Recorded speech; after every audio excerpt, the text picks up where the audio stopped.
வணக்கம். மார்ச் மாத ராசி பலன்களை துல்லியமாக பார்க்க போகிறோம். அதுக்கு முன்னாடி மார்ச் மாத கிரக பயிற்சிகள் என்னென்ன நடக்குது அப்படிங்கிறத துல்லியமாக நம்ம பார்த்துக்கலாம். மார்ச் 15ஆம் தேதி சூரியன் கும்பத்தை விட்டு மீன ராசிக்கு பயிற்சி ஆகிறார். அதுக்கப்புறம் பார்த்திங்கன்னா மார்ச் 30ஆம் தேதி சனி பகவான் கும்பராசியிலேருந்து மீன ராசிக்கு பயிற்சி ஆகிறார். இந்த ரெண்டு கிரகங்கள் தான் மார்ச் மாதத்தில் பயிற்சி ஆகிறாங்க. சூரியன் மாதம் ஒரு ராசிக்கு போயிட்டே இருப்பார். அதனால் பெரிய தாக்கத்தை சூரியனால் ஏற்படுத்த முடியாது. ஆனால் இந்த சனி பகவான் ஒரு ராசி விட்டு ஒரு ராசிக்கு போகிறது ஒரு அபூர்வமான நிகழ்வு. சனி பகவான் ஒரு ராசியிலேருந்து இன்னொரு ராசிக்கு போகிறதுக்கு கிட்டத்தட்ட 2.5 ஆண்டு காலங்கள் ஆகும். காலத்தை அதிகமாக அவர் எடுக்கிறதுனால ஒரு சம்பவத்தை அதிகமாக நடத்தக்கூடிய ஒரு கிரகமாக சனி பகவான் இருக்கிறார். அவர் கும்பத்தை விட்டு மீன ராசிக்கு போகிறதுனால 12 ராசிகளுக்குமே ஒரு தாக்கத்தை ஏற்படுத்துவார். உலகியல் ஜோதிடத்தில் பார்த்திங்கன்னா சனி பகவான் தன்னுடைய கும்பராசி அவருடைய சொந்த வீட்டில் இருந்தார். இப்போ மீன ராசிக்கு குருவுடைய வீட்டுக்கு போகிறார். தொழிலில் சிறப்பில்லாத நாடு நல்ல ஒரு தொழில் வளர்ச்சி ஏற்படும். நல்ல வளர்ச்சி கொடுத்துட்டு இந்த நாடு ஒரு மந்தத்தன்மை ஏற்படுறதுக்கு உண்டான ஒரு வாய்ப்பு எல்லாமே ஏற்படும். நிறைய சேஞ்ச் நடக்கும். உலக நாடுகள்லேயே நிறைய சேஞ்ச் வர்றதுக்கு உண்டான ஒரு அமைப்பு உண்டு. நீங்கள் எந்த ராசியில் வேணால் பிறந்திருக்கலாம். ஆனால் உங்கள் பிறப்பு கால ஜாதகத்தில் மீன ராசியில் ஒரு கிரகம் இருந்தது அப்படின்னா, அதாவது அது சனி பகவானுக்கு பகை கிரகமாக இருந்துச்சு அப்படின்னா கட்டாயம் ஒரு பாதிப்பை கொடுப்பார். சந்திரன் இருக்குது அப்படின்னா மீன ராசிக்காரங்களுக்கு பார்த்திங்கன்னா தொழில் ரீதியாக ஏதாவது ஒரு மாற்றத்தை கொடுக்கறது, இடம் மாற்றத்தை கொடுக்கறது, கடனை ஏற்படுத்துறது, இந்த மாதிரி பிரச்சனையை கொடுப்பார். அதே சூரியன் இருந்தது அப்படின்னா தந்தைக்கும் உங்களுக்குமே ஏதாவது ஒரு பிரச்சனையை கொடுப்பார். தந்தைக்கு ஏதாவது நோய் சார்ந்த பிரச்சனைகள் வரலாம். கவர்மெண்ட் சம்மந்தப்பட்ட பிரச்சனைகள் ஏதாவது ஒன்று உங்களுக்கு வரலாம். இந்த மாதிரி ஒரு தன்மையை கொடுப்பார். அதே செவ்வாய் இருந்தது அப்படின்னா சகோதரர்கள் மூலிமா ஏதாவது ஒரு மனக்கசப்புகளை ஏற்படுத்துவார். இடம் சம்மந்தப்பட்ட விஷயத்தில் ஏதாவது ஒரு பிரச்சனையை கொடுப்பார். அப்புறம் விபத்து கண்டங்களை ஏற்படுறது, சனி செவ்வாய் கூடினாலே விபத்து கண்டங்கள் ஏற்படுறது, இந்த மாதிரி பிரச்சனைகள் ஏற்படும். சுப விஷயங்கள் பார்க்கும்போது குரு பகவான் மீன ராசிக்குள்ளே இருக்க பிறந்தவங்க பார்த்திங்கன்னா நல்ல தொழில் வளர்ச்சியை அடைவாங்க. புதுசாக தொழில் தொடங்குவாங்க. தொழில் வளர்ச்சி ஏற்படும். சுக்கரன் இருந்ததுனால நல்ல தொழில் வளர்ச்சியை கொடுக்கும். மனைவி வேலைக்கு போவாங்க.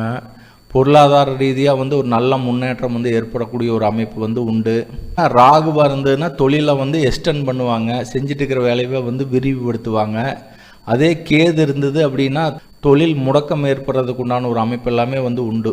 ஏன்னா சனி பகவான் தான் கர்மாக்காரகன் அப்படிங்கிறதுனால நீங்கள் பிறக்கும்போது அந்த மீன ராசிக்குள்ளே எந்த கிரகம் இருக்குதோ அதோடைய தன்மைக்கு தான்.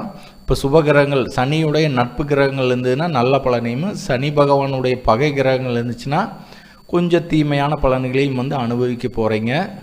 அதனால தான் சனி பயிற்சி ரொம்ப ஒரு முக்கியத்துவம் கொடுத்து பார்க்கப்படுது. சரி, இப்போ 12 ராசிகளை பற்றி பார்க்கலாம். மீன ராசிக்காரங்களுக்கு மார்ச் மாத கிரக அமைப்புகள் எப்படி இருக்குது, எந்த மாதிரி யோகங்கள் எல்லாமே உங்களுக்கு நடக்கும், எந்தெந்த விஷயத்தில் நீங்கள் கவனமாக இருக்கணும் அப்படிங்கிறத தெளிவாக பார்த்துக்கலாம். ஏழரைச்சனி அமைப்பில் விரயச்சனி உங்களுக்கு நடந்துட்டுருக்குது. மார்ச் 30ஆம் தேதி ஜென்ம ராசிக்குள்ளே சனி பகவான் வரும்போது அது ஜென்மச்சனியாக கன்வெர்ட் ஆகிரும். அந்த ஜென்மச்சனிங்கிற ஒரு 2.5 ஆண்டு காலங்கள் தான் கஷ்டமான பலன்கள் நிறையா நடக்கும். நிறைய அனுபவ பாடங்கள் உங்களுக்கு கிடைக்க போகுது.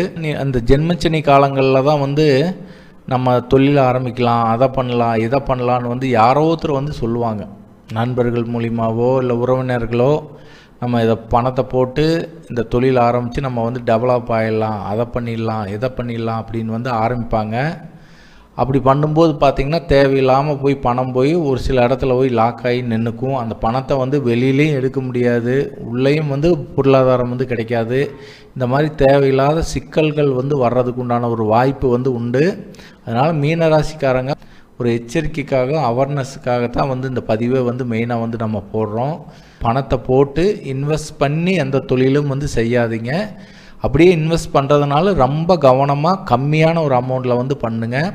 அதுக்கு உங்களுடைய பிறப்பு கால ஜாதகத்தில் நல்ல கிரக அமைப்பு இருந்து நல்ல தசாபுத்திகள் நடந்துட்டு இருந்ததுன்னா உங்களை பெரிய அளவில் பாதிக்காது. அதனால் தசாபுத்தி சரியில்லாதவங்க, இந்த சனி திசை நடக்கிறவங்க, சந்திர திசை நடக்கிறவங்களை எல்லாமே வந்து கொஞ்சம் அதிகமாக வந்து பாதிக்கும். அப்படிங்கும்போது இந்த காலகட்டங்களில் வந்து பணத்தை வந்து கடனாக கொடுக்கறது, யாருக்காவது ஜாமீன் போடுறது, நகையை வந்து கடனாக கொடுக்கறது, அடுத்தவங்க பிரச்சனைகளை வந்து தலையீடு பண்ணுறது, இந்த மாதிரி விஷயங்களை எல்லாத்தையுமே வந்து நீங்கள் அவாய்ட் பண்ணிக்கிறது வந்து ரொம்ப ரொம்ப நல்லது. ஏன்னா அது தேவையில்லாத மனஸ்தாபத்தை வந்து கொண்டாந்து கொடுக்கும். அப்புறம் யாருக்கிட்டையுமே வந்து வாக்குறுதி கொடுக்காதீங்க. நான் பார்த்துக்கிறேன், அதை செய்யட்டும், நான் பார்த்துக்கிறேன், நான் பண்ணிக்கிறேன் அப்படிங்கிற மாதிரி சொல்கிறது, யாருக்காவது வச்சு ஜாமீன் கொடுக்கறது, பணத்தை வாங்கி கடனாக கொடுக்கறது வந்து இந்த காலகட்டத்தில் நீங்கள் பண்ணிங்கன்னா நண்பராக இருந்தாலுமே வந்து விரோதியாக வந்து மாறுறதுக்கு உண்டான ஒரு அமைப்பு எல்லாமே வந்து ஏற்படும். ஏன்னா ஒரு நம்பிக்கை துரோகங்கள் வந்து நடக்கும். அதனால் வந்து யாரையுமே வந்து நம்பாதீங்க. இது வந்து என்னென்னா, இது ஒரு விழிப்புணர்வுக்காக சொல்கிறேன். யாரையுமே வந்து முடிஞ்ச வரைக்கும் நம்பாதீங்க. நீங்கள் உண்டு, உங்கள் வேலை உண்டுன்ட்டு இருக்கிறதுல எந்த ஒரு பிரச்சனையுமே வந்து 7.5 சனி, அதாவது ஜென்மச்சனி காலங்களில் வந்து வராது.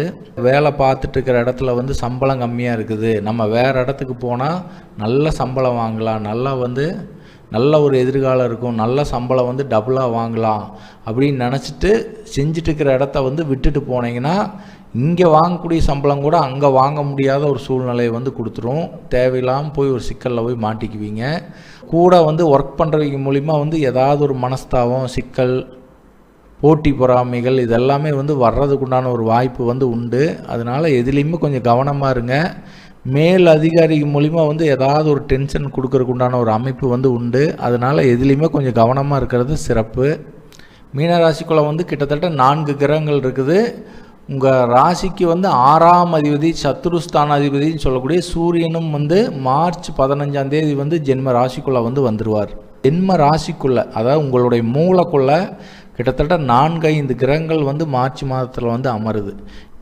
இதை பண்ணலாமா, அதை பண்ணலாமா, அதை செஞ்சிடலாமா, அதை பிடிச்சிடலாமா, இதை கொண்டு போய் விட்டுறலாமா, இந்த மாதிரி ஒரு குழப்பமான ஒரு சூழ்நிலை தான் வந்து உங்கள் ஜென்ம ராசிக்குள்ளே வந்து இத்தனை கிரகங்கள் அமரும்போது வந்து கொடுக்கும். அதுக்கப்புறம் வந்து உங்கள் ஜென்ம ராசி அதிபதினு சொல்லக்கூடிய குரு பகவானும் 3ஆம் அதிபதினு சொல்லக்கூடிய சுக்கிர பகவானும் வந்து பரிவர்த்தனை யோகத்தில் வந்து இருக்கிறாங்க. அப்போ 1ஆம் இடம் 3ஆம் இடம் வந்து சம்மந்தப்படுது. அப்போ என்ன நடக்கும் அப்படின்னா, 1ஆம் இடம் அப்படிங்கிறது நீங்கள், 3ஆம் இடங்கிறது வந்து பயணங்களை குறிக்கிறது, தகவல் தொடர்புகளை குறிக்கிறது, முயற்சிகளை வந்து குறிக்கக்கூடிய ஒரு ஸ்தானம். அப்போ 1ஆம் அதிபதியும் 3ஆம் அதிபதியும் வந்து பரிவர்த்தனை யோகத்தில் இருக்கிறதுனால பயணங்கள் வந்து நிறையா இருந்துகிட்டே இருக்கும், அலைச்சல்கள் வந்து இருந்துக்கிட்டே இருக்கும். ஒரு இடத்துல உட்காந்து வேலை பார்க்கக்கூடாது, மாற்றங்கள் வந்து நிறையா நடந்துகிட்டே இருக்கும். 3ஆம் அதிபதியும் ராசி அதிபதியும் 3ஆம் அதிபதியும் வந்து பரிவர்த்தனை யோகத்தில் இருக்கிறதுனால ஒரு சில பேர்த்துக்கு இடமாற்றம் நடக்கிறது, வீடு மாற்றம் நடக்கிறது, அலுவலகம் வந்து மாற்றுவாங்க, வேலை செய்யக்கூடிய இடத்த வந்து மாற்றுவாங்க, அப்புறம் டிரான்ஸ்ஃபர் ஆகிறது, இந்த மாதிரி ஏதோ ஒரு மாற்றங்கள் வந்து இருந்துக்கிட்டே இருக்கும். உங்கள் ராசிக்கு வந்து தனாதிபதி, பாக்கியாதிபதினு சொல்லக்கூடிய செவ்வாய் பகவான் உங்கள் ராசிக்கு 4ஆம் இடம் சொல்லக்கூடிய கேந்திரஸ்தானத்தில் அமர்ந்திருக்கிறதுனால தன வரவுகள் வந்து சிறப்பாகவே இருக்கும். அதில் எந்த ஒரு தங்கு தடைகளும் வந்து ஏற்படாது. மீனராசிக்காரங்களுக்கு வந்து முக்கிய யோகாதிபதி வந்து செவ்வாய் தான். செவ்வாய் எப்பெல்லாமே ராசி கட்டத்தில் வந்து பலமாகிறாரோ அப்பெல்லாமே வந்து உங்களுக்கு ஒரு நல்ல பலனை வந்து கொடுக்கும். மார்ச் மாத கிரக அமைப்புகளை பொறுத்தளவுக்கு மீனராசிக்காரங்க வந்து எந்த ஒரு முக்கிய முடிவுகளும் வந்து மார்ச் மாதத்தில் எடுக்காமல் இருக்கிறது சிறப்பு. ஏன்னா கிட்டத்தட்ட 4-5 கிரகங்கள் வந்து ஜென்ம ராசிக்குள்ளே, அதாவது உங்களுடைய மூளைக்குள்ளே உட்காந்துட்டு ஆக்டிவேட் ஆகும்போது ஒரு பாசிட்டிவான விஷயம் நடந்தால் ஒரு நெகட்டிவான விஷயம் நடக்கும். எல்லாமே கலந்த பலனாக வந்து இருக்கும்.